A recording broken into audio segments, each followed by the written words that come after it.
The knock came at 11:40 on a Tuesday night, 3 soft raps, and then a fourth one that dragged, like the hand behind it had lost its strength halfway through.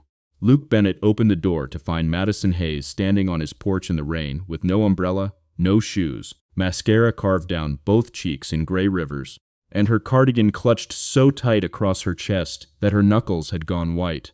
She was breathing in short, uneven pulls. Behind her, at the curb, her car sat abandoned with the driver's door hanging open and the interior light still burning weakly into the wet dark, as though she had simply run and never looked back. Luke said her name once, quietly, the way he said everything, and she flinched at the sound of it before she recognized him. Then she said the only thing she could get out, barely above a whisper, her voice breaking clean in half on the last word. "Please, don't leave me alone tonight." Somewhere behind her, up the empty road past the streetlight, a pair of headlights swung wide and slow, paused, and then reversed away into the dark.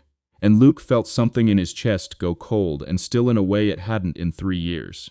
To find out who was in that car and why a woman who had lived next door to him for 6 months was standing on his porch at midnight, too afraid to say her own address out loud.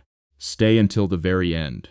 If stories like this one, the quiet ones, the overlooked ones, the people nobody bothered to really look at until it was almost too late, mean something to you, we'd love to hear from you in the comments. So many of you watching have lived a version of this yourselves, and this is a place for those stories, too. There's a particular kind of judgment reserved for people who keep to themselves, isn't there? The assumption that a closed door means something is being hidden, rather than something is being protected. That's a question worth sitting with as this story unfolds. 6 months earlier, none of this existed. Madison Hayes had just signed a 12-month lease on the small blue rental house at 1407 Larkspur Lane, paid in cash under a name that wasn't quite a lie but wasn't quite the truth either. Madison Hayes was real. It was her middle name and her mother's maiden name stitched together, and it was enough to keep the world from finding Madison Calloway, the 34-year-old chief executive of Calloway House, a fashion company with 1,100 employees, an evaluation that made business journalists reach for the word empire. She told the leasing agent she worked remotely in logistics. She drove a 6-year-old Honda she'd bought for cash at an auction 2 states away. She wanted, for reasons she could not fully explain even to herself, 6 months of being nobody. Next door, Luke Bennett had lived at 1405 Larkspur Lane for 4 years. Ever since his wife Rachel died in a highway accident on a rain-slicked overpass 11 days after their daughter's 3rd birthday. He worked as a maintenance technician for the county school district, the kind of job where a man in gray coveralls fixes a boiler at 6 in the morning, and nobody remembers his name by lunch. What almost nobody knew, not his neighbors, not his coworkers, not even his daughter yet, because how do you explain it to a 7-year-old, was that Luke had once been the lead structural engineer on record for a 14-story mixed-use tower downtown. A building that still stood, still held people, still worked exactly as he'd designed it to. His name wasn't on it anymore. A concrete curing failure in a parking substructure 2 buildings over. A project he'd flagged in writing 11 months before it happened, and been overruled on by a firm partner who needed the schedule to hold, had been quietly, retroactively laid at his feet when the lawsuit started, because his signature was easier to isolate than the partner's decision. He'd taken the settlement instead of the fight, because fighting would have meant 3 more years of depositions and headlines with his name in them, and Chloe was 4 years old and had already lost her mother. He would not let her lose the version of her father, who came home for dinner. He never explained this to anyone. He just went quiet, took a maintenance job that let him be home by 4, and built pancakes and bedtime stories into a kind of penance nobody but him understood. Chloe Bennett, 7 years old, freckled, missing her left front tooth, had appointed herself the unofficial mayor of Larkspur Lane, and she was the one who first talked to the new neighbor. Madison had been unloading groceries, real groceries, generic pasta, and a rotisserie chicken, nothing that would have told anyone she'd once closed a 9-figure licensing deal with a phone in one hand and a cortado in the other. When Chloe wandered over in bare feet and asked her, with the total lack of social hesitation only a 7-year-old possesses, whether she had a dog, whether she liked pancakes, and whether she was going to be their friend, Madison, who had not been asked a question that simple in a decade, had laughed for the first time in weeks and said she didn't have a dog, she did like pancakes, and yes, she thought she would like to be their friend. Over the following months, small things accumulated the way small things do. Madison brought in Luke's trash cans when he worked late. Luke fixed the sticking latch on her side gate without being asked and left before she could properly thank him. Chloe left her a dandelion on the porch rail with a note in 7-year-old handwriting that said, "You are nice."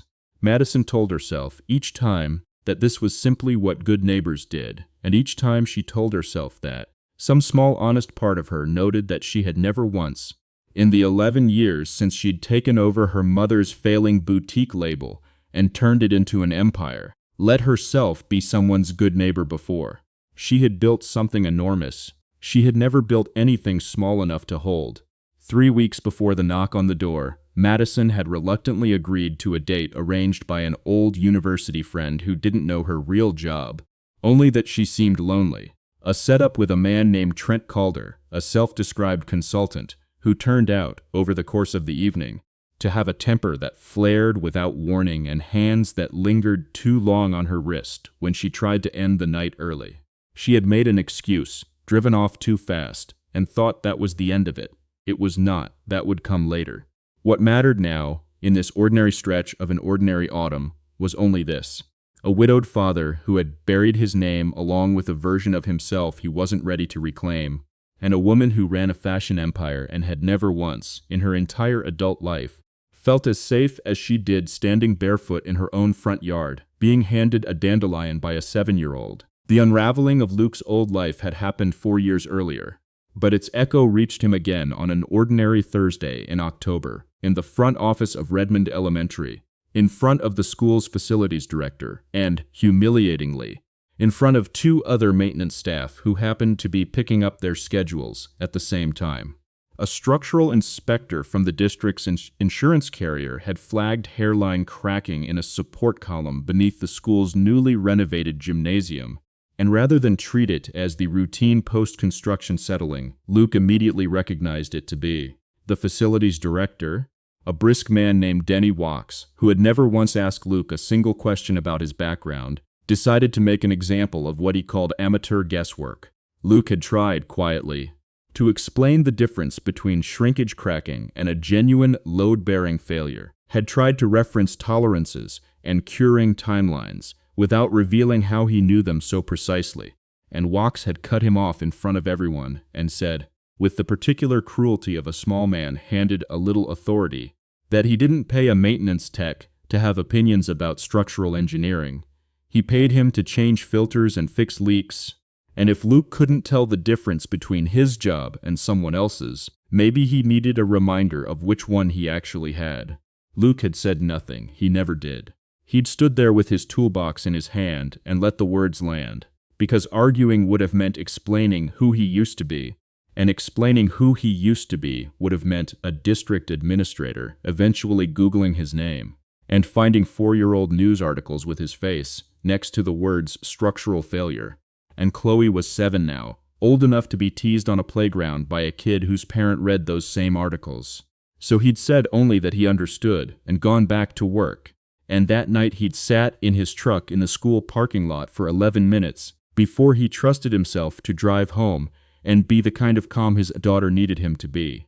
2 weeks later, the district eliminated his position in what they called a restructuring of maintenance services, folding his role into a third-party contractor that charged twice what Luke had ever been paid, employed no one who had ever poured concrete, let alone designed a building meant to hold 400 children a day. Wachs delivered the news in a 4-minute meeting with HR present, thanked Luke for his years of service, and never once looked him in the eye.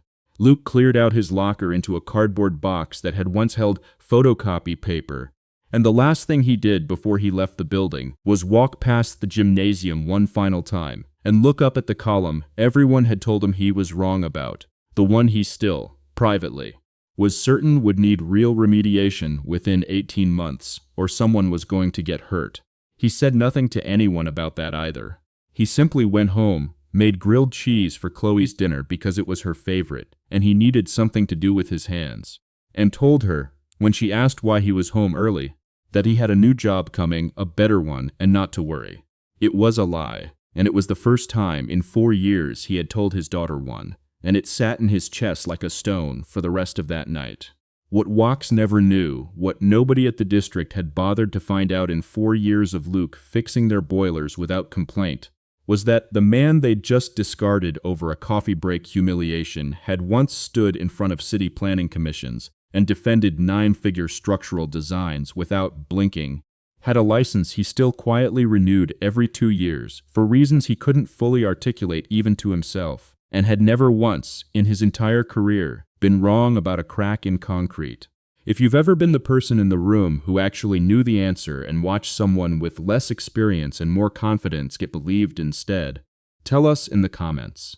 So many people watching tonight have stood exactly where Luke stood, quietly right and completely unseen. There's an old argument that never quite goes away about whether real competence comes from the letters after someone's name or the years they've actually spent with their hands doing the work, and it's one worth turning over as this story keeps unfolding.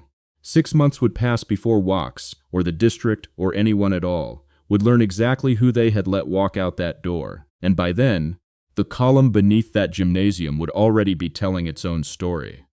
Madison Calloway sat alone in the dark of her rental house on a Sunday evening in early November, 7 months into her lease, with a legal pad in her lap on which she had written and crossed out the beginning of a text to Trent Calder 4 times.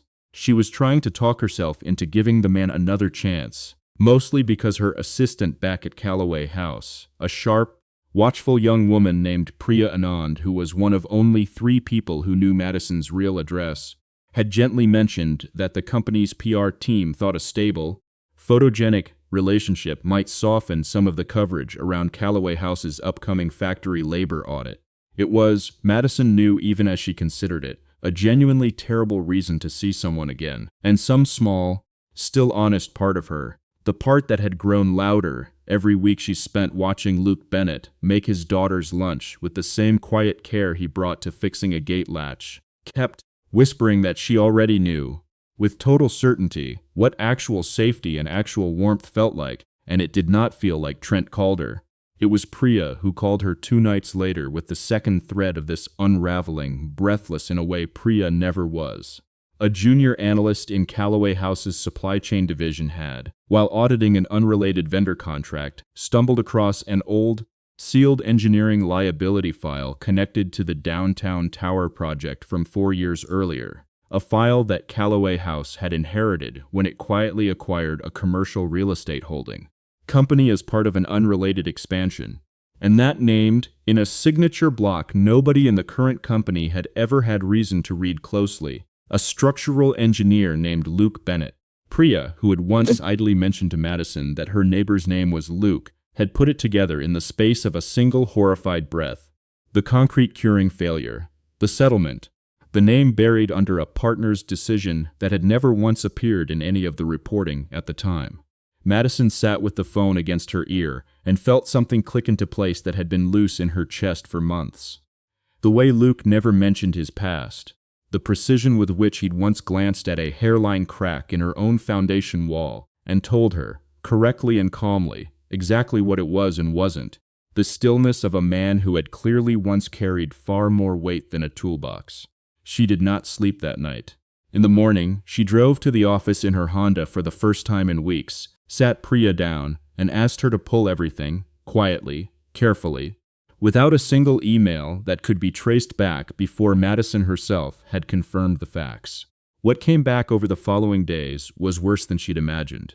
Internal emails, never produced during the original litigation, because the acquiring company had never been asked, showing that the firm partner had overruled Luke's written warning 11 months before the failure, and that a district-level administrator 2 years later, Denny Wax, then employed by an entirely different contractor before he'd moved to the school district, had been the one to advise, off the record, that isolating Luke's signature would keep the firm's larger client relationships intact. It was not a conspiracy so much as a series of small, self-interested cowardices, each one committed by someone who told themselves it wasn't really their fault. Madison read it twice, then sat very still in her office for a long time, thinking about a man who had built his entire quiet life around never explaining any of this to anyone, including, apparently, his own daughter. She went to him that Thursday evening, not as Madison Calloway, chief executive, but as the neighbor he knew, and told him carefully, because she still hadn't found a way to explain who she really was, that she'd heard something about the old tower project and wanted him to know she believed him, whatever had happened. Luke had gone very still on his own front porch, the way he did, and said only that it was a long time ago and it didn't matter anymore. And Madison had almost pushed further when Chloe's voice came through the screen door, asking if Madison was staying for dinner, and the moment folded itself closed again. Madison left that night having said less than she meant to and feeling, for the first time in years, the particular ache of wanting to give someone something real and not yet knowing how. It was 11 days later that Trent called her, having seen a photo Priya's junior analyst had accidentally left in a shared drive. A candid shot of Madison laughing on Luke's porch. Taken by Chloe on a disposable camera and scanned for a school project, realized exactly who Madison Hayes from Larkspur Lane actually was, and began quietly at first, then, with mounting and dangerous persistence, trying to find out where she lived. 2 weeks would pass in uneasy quiet before that knowledge turned into headlights on a wet road at midnight, and a knock on a door that would change everything neither Luke nor Madison had said out loud yet. The night Trent called her followed Madison's car for 6 miles down Route 9 with his high beams on, close enough that she could see his silhouette in her rearview mirror even through the rain, began as an ordinary errand. A late grocery run she'd insisted on making herself, the way she'd started insisting on doing ordinary things herself, because ordinary things were what she'd come to Larkspur Lane to learn how to do. She didn't recognize the car at first. By the time she did, by the time his headlights swung wide, as if he meant to force her onto the shoulder, and she felt the tires catch the edge of wet gravel, there was no time left for anything but instinct. She took the turn onto Larkspur too fast, left her own car door open at the curb with the engine still running, and ran the last 30 feet to the only door on the street she trusted enough to knock on in the dark. What happened after Luke opened that door was not, in the end, a story about a stalker cornered by police lights, though the police did come and did take a full report and did, 3 days later, arrest Trent Calder on charges of stalking and reckless endangerment after Luke's dashcam, mounted, with quiet foresight, the very night after Madison first told him she thought someone might have followed her home from a work trip weeks earlier. Caught the entire pursuit on video. It was, instead, a story about what happened in the 11 hours between the knock on the door and the arrest.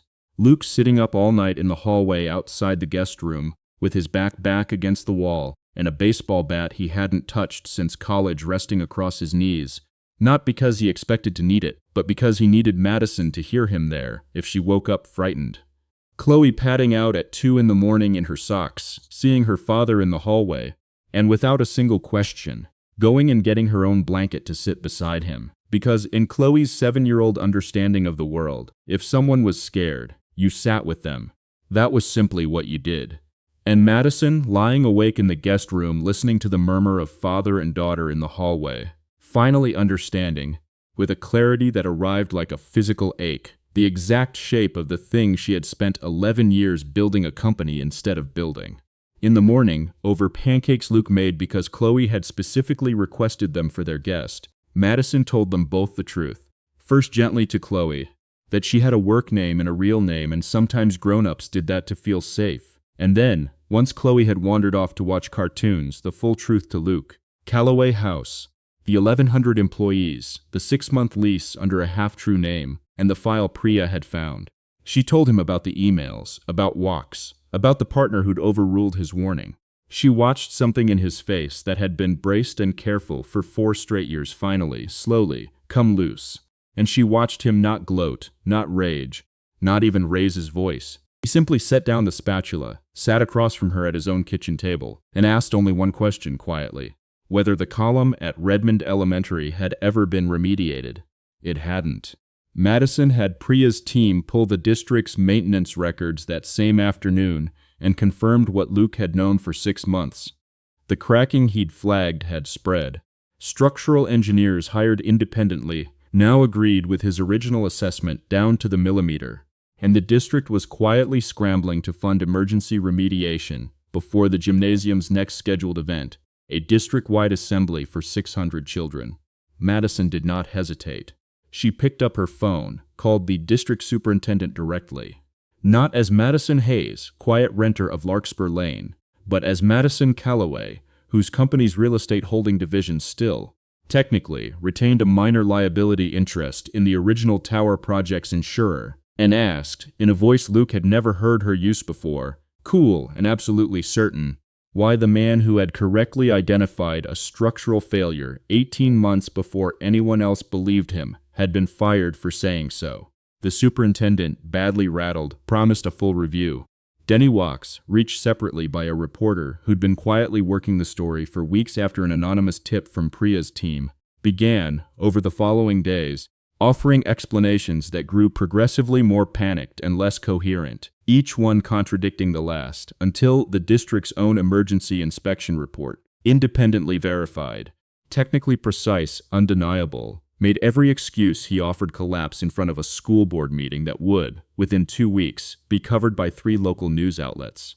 It would be another month before any of that reached its public conclusion, before Luke Bennett would stand, uninvited but unable to stay away, at the back of a packed school board meeting, and hear his own name spoken aloud for the first time in 4 years, not as a cautionary tale, but as the man who was right. The school board meeting where it finally happened was held in the same gymnasium Luke had once been humiliated for questioning.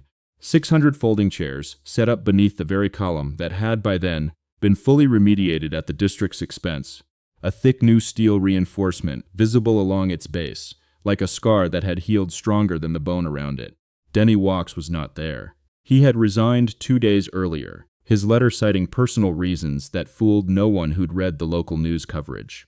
The superintendent stood at a podium and read, in front of parents, teachers, and a dozen former colleagues who had once watched Luke walk out with a cardboard box and said nothing, a formal statement acknowledging that Luke Bennett's original assessment of the column had been correct, that his termination had been the result of a failure of judgment on the district's part, and that the district was, effective immediately, reinstating his position, not as a maintenance technician, but as Director of Facility Safety and Structural Oversight, at triple his old salary, with his old title, the one that had been erased 4 years earlier, formally and publicly restored to his name on every remaining project record from the original tower.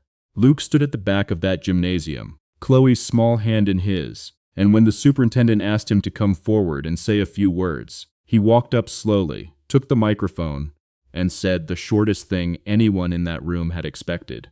He thanked them for the offer. He said he would take the safety oversight role, because he cared about buildings holding the people inside them, and children deserved adults who took that seriously, even when it wasn't convenient. And then he said he wanted one more thing, not for himself, a permanent, board-approved policy requiring that any maintenance or facilities employee's technical concerns be formally logged and reviewed by an independent structural engineer before being dismissed, regardless of that employee's job title, so that no one else in that building would ever again be told, in front of their colleagues, that their eyes and their experience meant nothing. The board approved it unanimously, on the spot, and Luke set the microphone down and walked back to his daughter without once raising his voice or naming a single person who had wronged him. Madison watched from the 3rd row, in a plain gray coat with no cameras following her, because she had made certain, deliberately and at real cost, that this night belonged entirely to Luke. She had turned down her own PR team's suggestion to attach a Calloway House statement of support to the story, had insisted the settlement money her legal team quietly arranged to cover the district's remediation costs be listed as anonymous, and had told her board, when they pressed her about the 6 months of unaccounted personal time that had shown up in her calendar, the truth, that she had been living, for the first time in her adult life, an ordinary life next door to 2 people who had taught her more about what mattered than 11 years of building an empire ever had. It cost her something real with that board. 2 members openly questioned her judgment, and 1 major licensing partner quietly cooled on a renewal that quarter, and she let it cost her that, without flinching, because, for the first time she could remember, there was something she wanted more than she wanted the deal. The quiet coda came 6 weeks later, on an ordinary Saturday morning with no reporters and no gymnasium full of people. Just Luke's small kitchen filled with the smell of pancakes. Chloe setting the table for 3 without being asked because that had simply become the number of plates that felt right. And a dandelion, the same kind Chloe had once left on Madison's porch rail, sitting in a chipped juice glass in the center of the table. Because Chloe insisted every Saturday breakfast needed one now. Madison stood at the counter beside Luke, flipping pancakes badly, and asked him quietly, not for the first time, whether he ever regretted staying silent for so long, instead of fighting back the moment it happened. He thought about it the way he thought about everything, slowly and without performance, and said only that silence had kept Chloe's childhood soft. In a year it could have gone very hard, and that some costs were worth paying alone so someone smaller never had to. Madison, who had spent 11 years being told that visibility and power were the only currencies that mattered, understood in that moment that she had been wrong about that for a very long time. If there's someone in your own life who stayed quiet through something unfair, who carried a cost alone so someone else wouldn't have to, and who never got the credit for it, we'd love to hear about them in the comments, even if all you can give them today is finally saying their name and what they did. And if you believe the quiet, overlooked people in your own life deserve to be truly seen, we hope you'll stay part of this story with us and subscribe. Because there are so many more of these still waiting to be told. To anyone watching who has ever been the one who noticed the crack no one else could see, who stayed steady when it would have been easier to shout, or who built a quiet, ordinary life out of the wreckage of a louder one, the dandelion in that chipped glass was never really about a flower.